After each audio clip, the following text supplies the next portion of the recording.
علی بھائی یہ بتا دیجیے گا کہ جنگ جمل، جنگ صفین اور جنگ نہرواں کے حوالے سے اہل سنت کی کتب کیا کہتی ہیں؟ نیز مولا علی علیہ السلام اور ان کے مخالفی دونوں ہی بیک وقت درست تھے، جبکہ آپ لوگ سیدنا مولا علی علیہ السلام کو خلیفہ بھی مانتے ہیں۔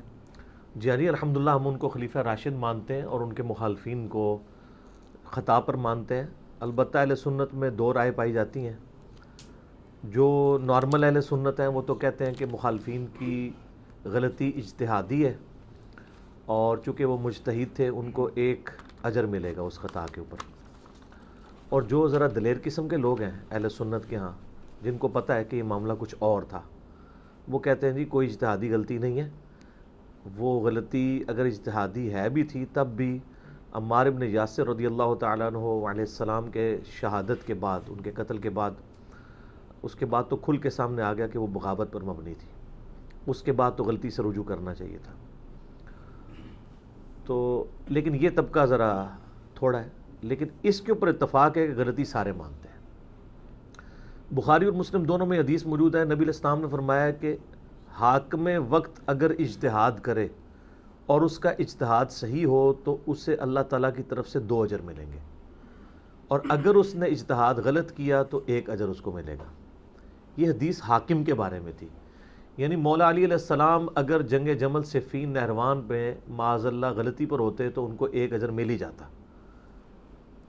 اور جو وہ اب درست ہیں الحمدللہ، اہل سنت اہل تشیع دونوں مانتے ہیں، اور بخاری مسلم میں درجنوں حدیث اس پر گواہ ہیں، تو ان کو 2 اجر ملیں گے۔ مخالفین کے اجر کی تو کہیں بات ہی نہیں ہے، یہ خام خواہ گھسیٹ کے مخالفین کو اس میں شامل کرنا۔ اس میں الفاظ تو پڑھیں بخاری مسلم کے کہ حاکم وقت اگر اجتہاد کرے، حاکم کی پوسٹ بڑی ہے نا، کہ وہ اگر یہ اجتہاد کرتا ہے کہ مجھے اب ریٹ آف دی گورنمنٹ کو کوئی پارٹی چیلنج کر رہی ہے تو میں نے اب اس کے ساتھ کس طریقے سے بیہیو کرنا ہے، اور اس میں وہ پھر اگر قتال بھی ان کے خلاف کرتا ہے تو یہ اس کا ڈیسیژن ہے۔ جیسے سورۃ الحجرات میں ہے کہ اگر مسلمانوں کا کوئی گروہ باغی ہو جائے تو اس کے خلاف قتال کرو، یہاں تک کہ اسے یعنی مین سٹریم کے اندر لے آؤ۔ اس سورۃ الحجرات کی آیت کے تحت اہل سنت کی آپ تفسیر اٹھا کے دیکھ لیں تو وہ کہتے ہیں اس کی نمائندہ مثال سیدنا علی کی جنگیں ہیں، کیونکہ پہلے 3 خلفائے راشدین کی جنگیں جو ہیں وہ تو ان میں کوئی جنگ آپ کو مسلمانوں کے خلاف نہیں ملتی ہے۔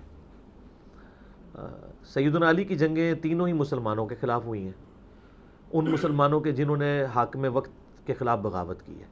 یہی وجہ ہے کہ سیدنا علی رضی اللہ تعالیٰ عنہ کی تمام جنگوں پہ آپ کو بخاری مسلم میں درجنوں احادیث مل جاتی ہیں۔ اور یہ میں نے جو واقعہ کربلا والا ریسرچ پیپر لکھا ہے 5B، جس میں 200 احادیث میں نے جمع کی ہیں، میں اکثر جس کا تعارف کرواتا ہوں، اس میں جنگ جمل صفین نہروان کے اوپر درجنوں احادیث بخاری مسلم سے موجود ہے۔ ایک تو ایک بنیادی حدیث جو جامع ترمذی، سنن نبی داؤد اور سنن ابن ماجہ کے اندر موجود ہے کہ نبی علیہ السلام نے اپنی وفات سے کچھ عرصہ پہلے خطبہ دیا، بڑا بلیغ، اور صحابہ کرام کہتے ہیں ہر آنکھ اشک بار تھی، اور یوں لگ رہا تھا کہ آپ علیہ السلام کا یہ الوداعی خطاب ہے، اور لوگ جو ہے وہ رو رہے تھے۔ تو آپ علیہ السلام نے فرمایا کہ تم میں سے جو کوئی زندہ رہا عنقریب وہ بہت اختلاف دیکھے گا، تو ایسی صورتحال میں تم میری اور میرے خلفائے راشدین کی سنت کو لازم پکڑ لینا، علیکم بسنتی و سنت الخلفاء الراشدین المہدیین، اور اپنی دانتوں سے اس کو، جڑوں سے، اس کی داڑھوں سے مضبوطی سے پکڑ لینا، اور دین میں نئی نئی بدعات سے بچنا، ہر بدعت گمراہی ہے، اور سنن نسائی میں الفاظ ہیں کہ ہر گمراہی دوزخ میں لے جانے والی ہے۔ تو خلفائے راشدین کی سنت کو پکڑنا اور ان کے مخالفین کو اہل بدعت کہنا، یہ نبی علیہ السلام نے خود فرمایا۔ یہ بدعت کی جو بنیادی ڈیفینیشن جو ہے، یہ کل بدعۃ ضلالہ و کل ضلالۃ فی النار، یہ ہے ہی بیسیکلی خلفائے راشدین کے خلاف ہے۔ اسی کانٹیکسٹ میں ہم سیدنا عثمان غنی رضی اللہ تعالیٰ عنہ کے خلاف جو بغاوت کرنے والے ہیں ان کو بھی بدعتی شمار کرتے ہیں، اور سیدنا علی کے خلاف جو بغاوت کرنے والے ہیں ان کا یہ عمل بھی بدعت ہے۔ اور سیدنا علی کے حوالے سے تو درجنوں احادیث موجود ہیں، میں نے اس ریسرچ پیپر میں ڈالی ہیں۔ اس میں ایک وہ بنیادی حدیث جو ساری جنگوں کو کور کرتی ہے، وہ مسند امام احمد میں حدیث موجود ہے، المستدرک للحاکم میں موجود ہے، سنن نسائی الکبریٰ میں خصائص علی والے چیپٹر میں ہے۔ نبی علیہ السلام اپنی ایک بیوی کے گھر سے باہر نکلے، اور صحابہ کرام کہتے ہیں ہمارے ساتھ سیدنا ابوبکر عمر بھی موجود تھے اور باقی اصحاب بھی۔ تھوڑی دور جا کے آپ علیہ السلام کی جوتی ٹوٹ گئی، تو آپ نے جوتی اتار کے اپنی سیدنا علی کو دی گانٹنے کے لیے، اور پھر کہتے ہیں کہ ہم چل پڑے پیدل.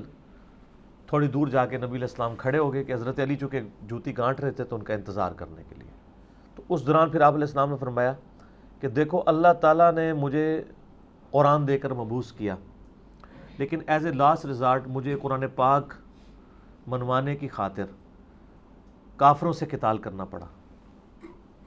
لیکن تم میں ایک ایسا شخص بھی ہے کہ جسے اس قرآن کی تعبیر کی خاطر مسلمانوں سے قتال کرنا پڑے گا قرآن منوانے کے لیے.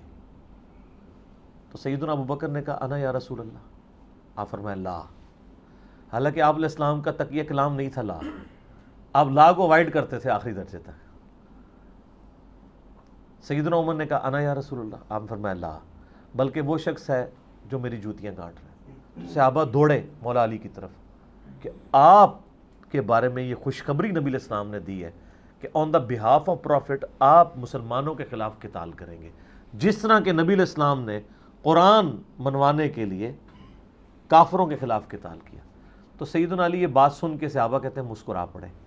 تو ہم سمجھ گئے کہ مولا علی کو یہ بات پتہ تھی کہ انہوں نے آن دا بہاف آف پروفٹ یہ جنگیں کرنی ہیں. اس صحیح حدیث کے بعد یہ تو وہم نکل گیا کہ سیدنا علی کو کسی جنگ کے اوپر کو پچھتاوا تھا.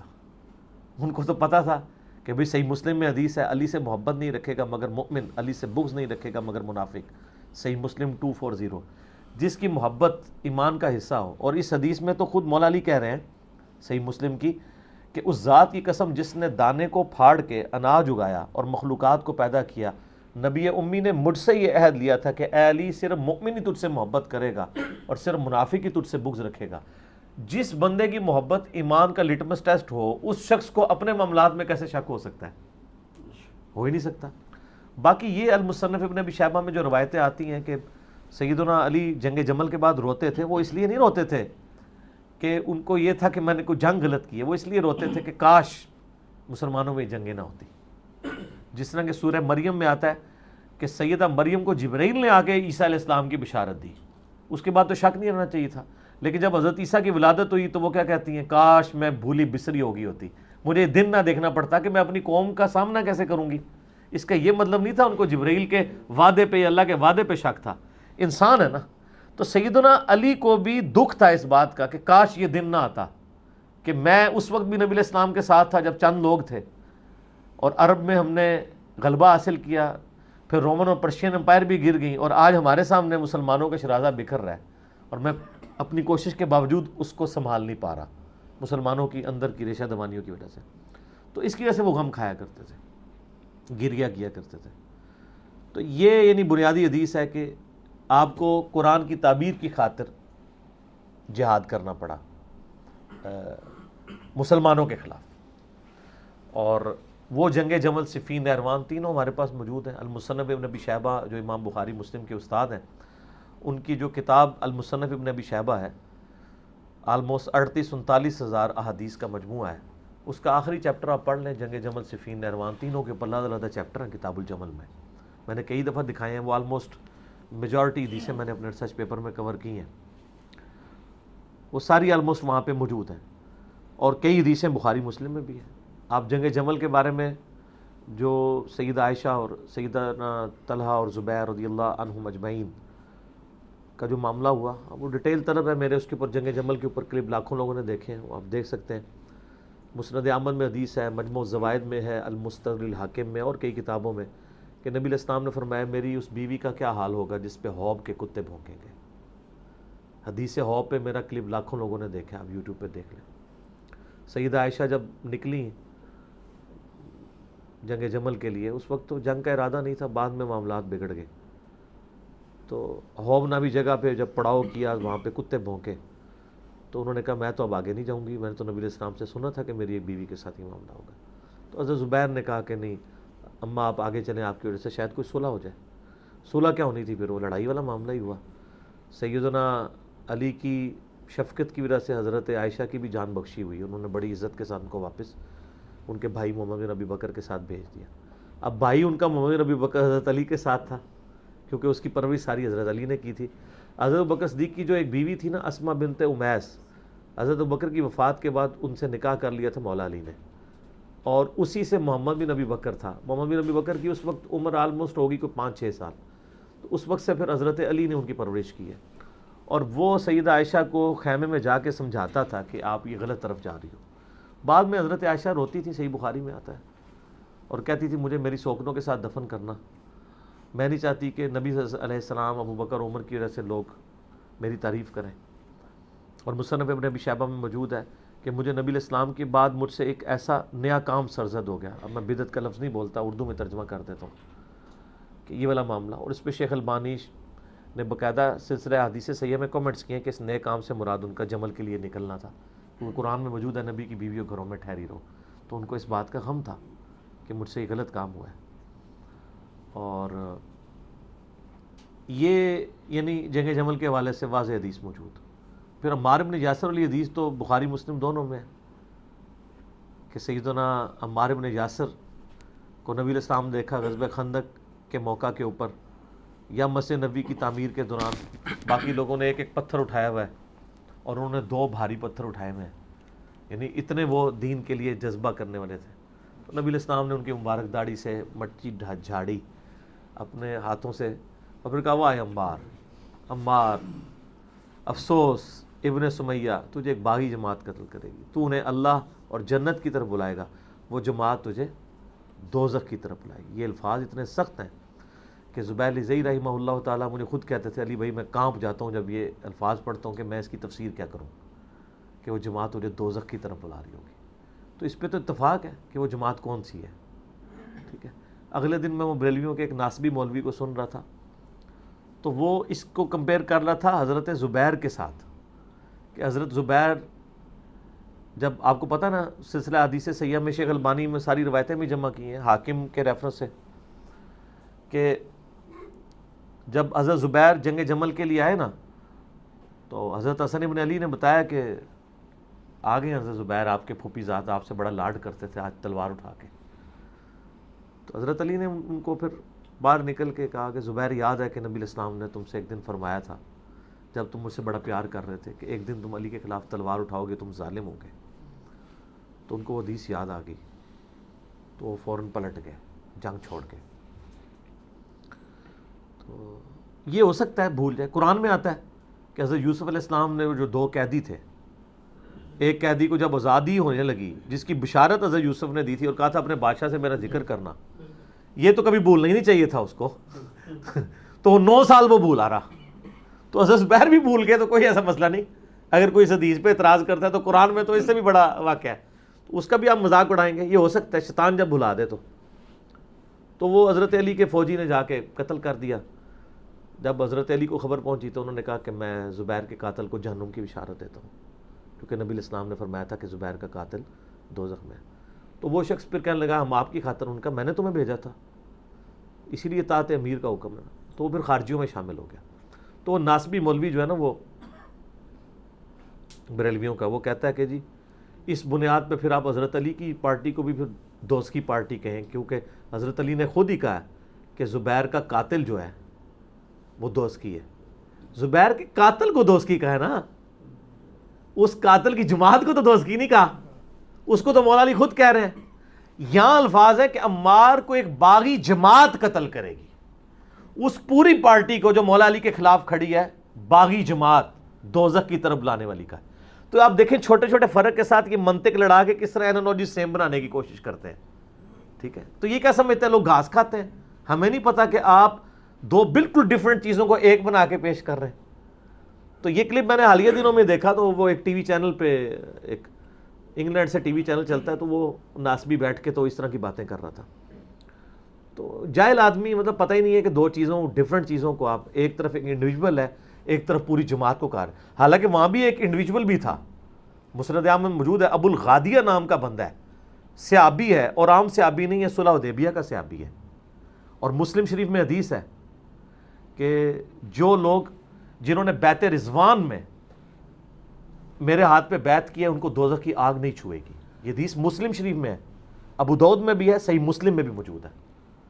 ابو الغادیہ جو ہے وہ اصحاب شجرہ میں سے ہے. لیکن اس حدیث کے تحت دوسری طرف مسند احمد میں وہ خود ہی ابو الغادیہ کا چیپٹر آپ نکال لیں، ابو الغادیہ پوری زندگی روتے تھے کہ مجھ سے عمار ابن یاسر کا قتل ہو گیا، ٹھیک ہے، اور وہ کہتے تھے کہ نبی علیہ السلام نے تو فرمایا تھا عمار کا قاتل اور مال لوٹنے والا دوزخ میں ہے، وہ روتے تھے۔ اچھا، اب جو ناسبی ہیں نا وہ کہتے ہیں کہ نہیں، عمار کا قاتل اور مال لوٹنے والا دوزخ میں ہے، تو ابو الغادیہ جو ہے نا چونکہ اس کو فضیلت حاصل ہو چکی ہے اصحاب شجرہ کی، لہٰذا اس پہ یہ فٹ نہیں ہوگا۔ اچھا، حالانکہ خاص دلیل سے عام ختم ہوتی ہے، عام دلیل سے خاص چیز نہیں ختم ہوتی، وہ عام دلیل ہے، یہ خاص ہے، ٹھیک ہو گیا، یہ خاص چیز جو ہے اس کو عام دلیل سے ختم کر رہے ہیں۔ ویسے دوسری جگہ جو ہے نا ان کو جب کہنا وَإِذَا قُرِئَ الْقُرْآنُ فَاسْتَمِعُوا لَهُ، تو کہتے ہیں یہ تو عام ہے، خاص یہ ہے لا صلاۃ لمن لم یقرأ بفاتحۃ الکتاب، تو کہتے ہیں اس سے وہ عام ختم ہوتا ہے۔ ادھر انہوں نے اپنا قانون ہی الٹ کر دیا ہے، عام چیز سے خاص ختم کر دیا ہے۔ ایون ابن حجر اسقلانی نے بھی کیا، شیخ البانی رحمہ اللہ جو محدث اعظم سعودیہ تھے، پھر سعودیہ سے بھی چلے گئے۔ محدث اعظم سعودیہ اس لیے کہا جاتا ہے کہ سعودیہ کا مفتی اعظم بن باز کہتا ہے کہ میں نے نیلی چھتری کے نیچے اس سے بڑا حدیث کا کوئی عالم نہیں دیکھا۔ اس وقت مدینہ یونیورسٹی میں، ام القریٰ یونیورسٹی مکے کے اندر سارے استاد جتنے ہیں وہ سارے شاگرد ہیں شیخ البانی کے۔ تو شیخ البانی رحمہ اللہ نے پھر ابن حجر اسقلانی کے اوپر گرفت کیا ہے، انہوں نے کہا کہ یہ بہت غلط اجتہاد آپ نے کیا ہے۔ جب نبی علیہ السلام اس کو کہہ رہے ہیں کہ مار کا قاتل اور مال لوٹنے والا دوزخ میں ہے، تو اب اصحاب شجرہ والی جو فضیلت ہے اس سے وہ باہر نکل گیا، کیونکہ یہ اسپیسیفائی ہو گیا نا، یہ خاص دلیل ہوگی، ٹھیک ہے۔ باقی وہ دوزخ میں ظاہر ہے ہمیشہ کے لیے نہیں رہیں گے، یہ تو ہم بات نہیں کریں گے، جس نے کلمہ پڑھا الٹیمیٹلی ایک دن اپنا عذاب بھگت کے جنت میں چلا جائے گا۔ لیکن ابو الغادیہ صحابی بھی ہیں، مسند ابو الغادیہ پورا چیپٹر ہے مسند امام احمد میں، اور وہ مسند ابو الغادیہ نکال لیں تو اس میں یہی ساری حدیثیں ہیں، ان کی رونے کی اور یہ کرنے کرانے کی 4-5 حدیثیں ہیں ٹوٹل، ٹھیک ہے، حدیث کی کتابوں میں۔ تو وہ پوری زندگی روتے تھے اور کہ بھی عمار کا قتل مجھ سے ہو گیا، ان کو بھی یعنی اس چیز کا احساس ہو گیا، لیکن ان پہ صرف فٹ نہیں ہوا۔ بخاری کی حدیث ہے 2812، عمار کو ایک باغی جماعت قتل کرے گی، حالانکہ قتل تو ایک بندے نے کیا ابو الغادیہ نے، اور وہ رو بھی رہا ہے کہ میں نے انڈیویجول نے کیا ہے، لیکن پوری جماعت کو رگڑے میں آ گئی ہے، اس لیے کہ وہ جماعت جو ہے نا اصل میں وہ ایک بغاوت کے اوپر ہے، ٹھیک ہو گیا نا، اس نے پورا سٹانس لیا ہوا ہے۔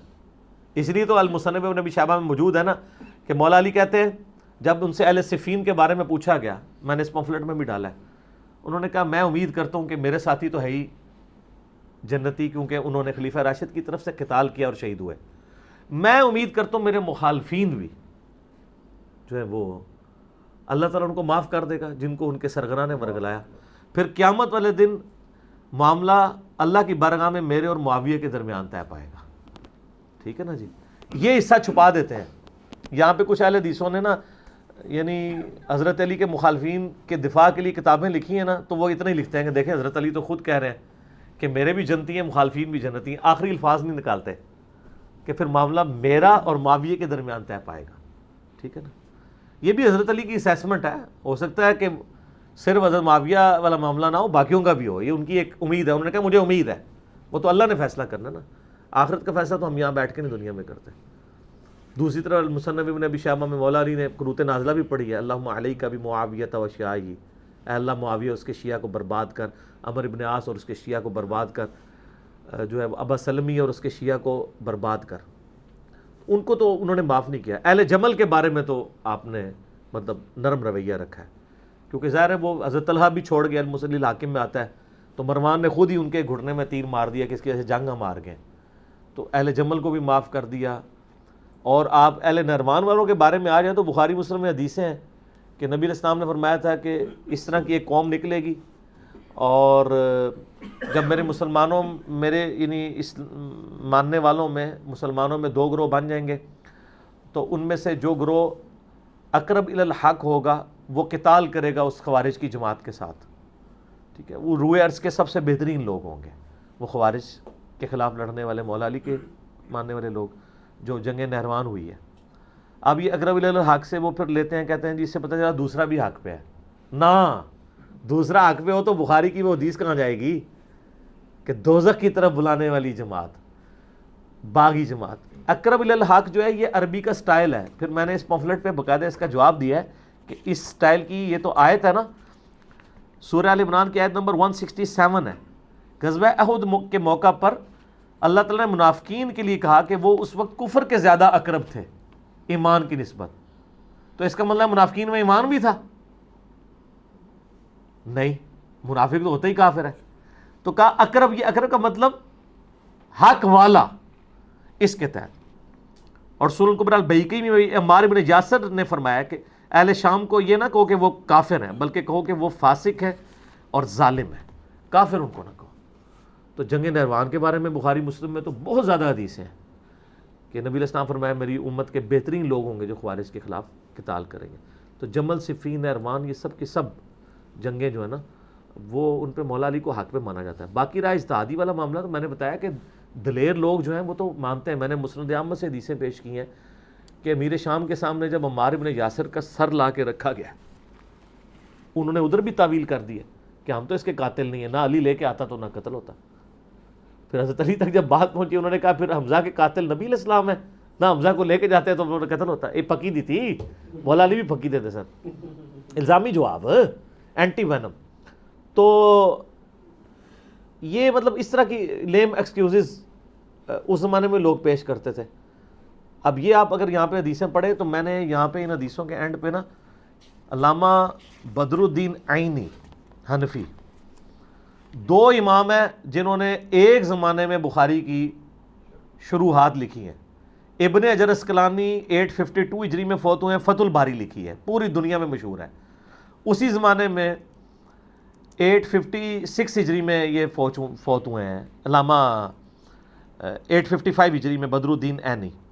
انہوں نے لکھی ہے عمدۃ القاری, بخاری کی شرح. ٹھیک ہو گیا. تو وہ اس کی شرح میں حدیث نمبر 7083, بخاری کی ایک حدیث ہے 7083, اس کی شرح کرتے ہوئے بدر الدین عینی لکھتے ہیں کہ امام کرمانی نے کہا کہ سیدنا علی اور حضرت معاویہ دونوں ہی مجتہد تھے. زیادہ سے زیادہ یہ ہے کہ حضرت معاویہ کو اجتہاد میں خطا لاحق ہوئی, ان کو 1 اجر ملے گا, جبکہ سیدنا علی کو 2 اجر ملیں گے. تو پھر امام بدر الدین عینی نا انجینئرنگ کرتے ہیں ان کے اس جملے کی. وہ کہتے ہیں میں کہتا ہوں کہ حضرت معاویہ رضی اللہ عنہ کی خطا کو اجتہادی خطا کیسے کہہ دیا جائے, اور ان کے اجتہاد پر کیا دلیل ہے, حالانکہ ان کو یہ حدیث پہنچ چکی تھی جو میں نے بیان کی بخاری مسلم کی, جس میں رسول اللہ صلی اللہ علیہ وآلہ وسلم نے فرمایا تھا افسوس ابن سمیہ کو ایک باغی جماعت قتل کرے گی, اور ابن سمیہ عمار ابن یاسر ہیں, اور ان کو حضرت معاویہ کے گروہ نے جنگ صفین میں قتل کیا. کیا حضرت معاویہ اس پہ راضی نہیں ہے کہ ان کو برابر چھوڑ دیا جائے, چہ جائے کہ ان کو سیدنا علی کے خلاف بغاوت کرنے پہ 1 اجر بھی ملے؟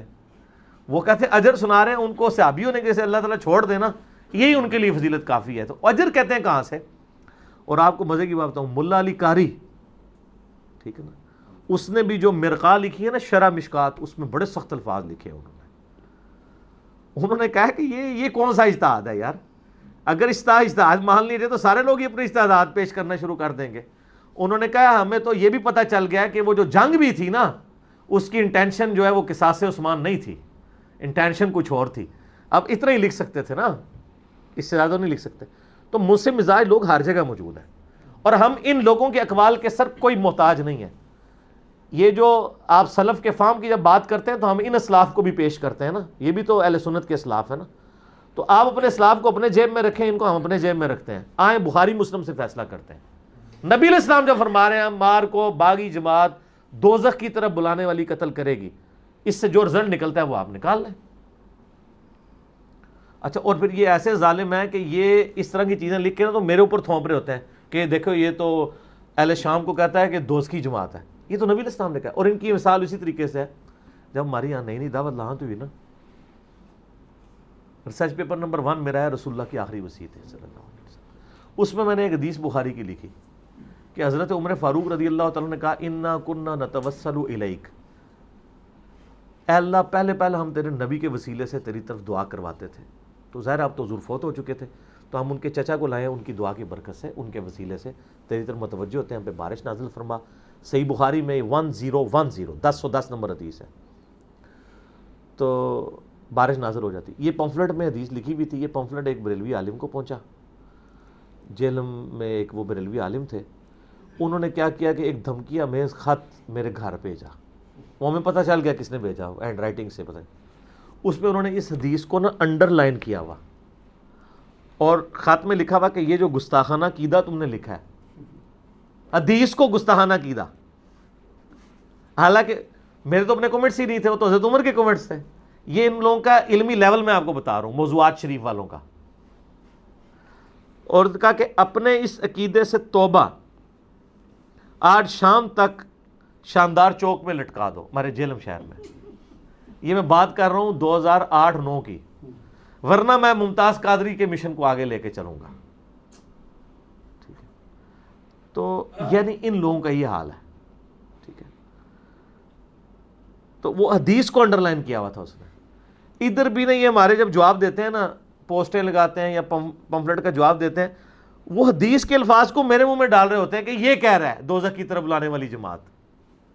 ٹھیک ہے، میں نے اللہ کے فضل سے یہ 200 روایتیں جو کربلا کے اوپر جمع کی ہیں پس منظر پہ، جمل، صفین، نہروان، شہادت عثمان رضی اللہ عنہ علیہ السلام کے اسباب، کہیں پہ بھی اپنے ذاتی کومنٹس کو ایک رزلٹ کے طور پہ نہیں پیش کیا. جو کچھ حدیث میں لکھا ہوا ہے، حالانکہ بڑے بڑے سخت الفاظ تھے، لیکن میں نے ان کو حدیث میں ہی رہنے دیا ہے کہ یار آپ خود فیصلہ کر لیں. آپ اگر آپ یہ سمجھتے ہیں ان حدیثوں کو آپ آن کرتے ہیں تو اپنے ممبر پہ حدیثیں بیان کر دیں، خود شرح اس کی بیان کر دیں. آپ کی عوام خود ہی پوچھ لے گی کہ یار یہ کیا، وہ کہے گی یہ تو شرح بنتی نہیں ہے. ٹھیک ہے، یہ شرح تو یہ نہیں ہے، یہ تو شرح ہے، شرح نہیں ہے. تو جنگ جمل، صفین، نہروان پہ اہل سنت کا موقف یہ ہے کہ مولا علی حق پہ تھے، لیکن مخالفین کو ہم کافر نہیں کہتے، فاسق اور ظالم سمجھتے ہیں، اہل بدعت سمجھتے ہیں.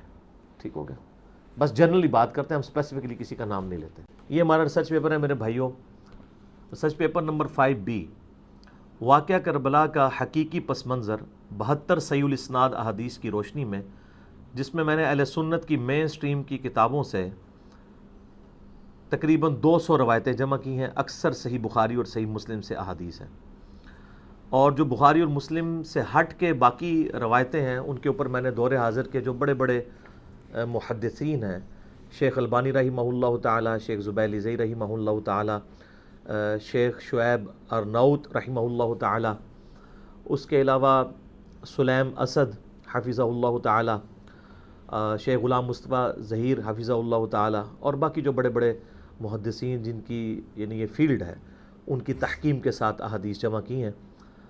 اور آلموسٹ سنی شیعہ کنفلکٹ کے اوپر کربلا کے کانٹیکسٹ میں جتنی باتیں میں نے اس میں کور کی ہیں، یعنی خلافت راشدہ کی مدت کتنی تھی، خلفائے راشدین کون ہیں علیہم الرضوان و علیہم السلام اجمعین، اس کے بعد شہادت عثمان کے اصلی اسباب کیا تھے بخاری اور مسلم کی روشنی میں، اس کے بعد جنگ جمل، صفین، نہروان، اور پھر اس کے بعد حضرت معاویہ رضی اللہ تعالیٰ عنہ کا دور ملوکیت، اور پھر صلح حسن، پھر الٹیمیٹلی یزید کا ولی عہد بننا، اور پھر حکومت سنبھال کر سیدنا حسین ابن علی رضی اللہ تعالیٰ عنہما و علیہم السلام کی مظلومانہ شہادت تک. یہ پوری کی پوری ڈیٹیلز حکمرانوں کی لکھوائی ہوئی تاریخ سے نہیں، بلکہ صحیح الاسناد احادیث سے، جو اہل سنت کی مین سٹریم کی کتابیں جو آپ کے سامنے نہ صرف پڑھی ہوئی ہیں بلکہ یہ پڑھی ہوئی ہیں. ایک ایک کا نمبر میں نے بیروت دارالاسلام، اور جو بیروت میں آپ کو پتہ ہے کلمی نسخے بھی موجود ہیں حدیث کی کتابوں کے، ان کا ہے وہ دارالکتب العلمیہ جو یہ ساری حدیث کی کتابیں چھاپتا ہے، ان کی جو انٹرنیشنل نمبرنگ ہے، اور میں حرمین بھی جس کو فالو کرتے ہیں اس کے مطابق میں نے یہ سارے کے سارے نمبر اس میں ڈالے ہیں. آپ کاؤنٹر ویریفائی بھی مکتبۃ الشاملہ اور باقی سافٹ ویئر سے کر سکتے ہیں. یہ ریسرچ پیپر میرے بھائیوں، واقعہ کربلا کا حقیقی پس منظر 72 صحیح الاسناد احادیث کی روشنی میں، اس کی ہارڈ کاپی آپ ہماری اکیڈمی سے فری منگوا سکتے ہیں. اس کے لیے آپ ہمارے اکیڈمی کے نمبر کے اوپر رابطہ کر سکتے ہیں، +92-321-5900-162، +92 کے کوڈ کے ساتھ 321-5900-162. صبح 9 سے لے کر ظہر تک، اور شام کو عصر سے لے کر مغرب تک یہ یعنی فون اویلیبل ہوتا ہے. اس پہ آپ رابطہ کر کے ہارڈ کاپی اپنے گھر فری منگوا سکتے ہیں. سافٹ کاپی کے لیے آپ ہماری ویب سائٹ اہلسنتپاک.com پہ جا کے ڈاؤن لوڈس والے پورشن سے اسے ڈاؤن لوڈ بھی کر سکتے ہیں. یہ سافٹ ویئر جو عربی اویلیبل ہیں یا اردو اویلیبل ہیں، ان میں جو آپ کے پاس آلریڈی PDF بھی اویلیبل ہیں حدیث کی کتابوں کے جو انٹرنیشنل نمبرنگ پہ ہیں، آپ ان کے ساتھ ان کو میچ کریں گے تو ایک ایک حدیث اسی نمبر کے اوپر انشاءاللہ تعالی ملے گی.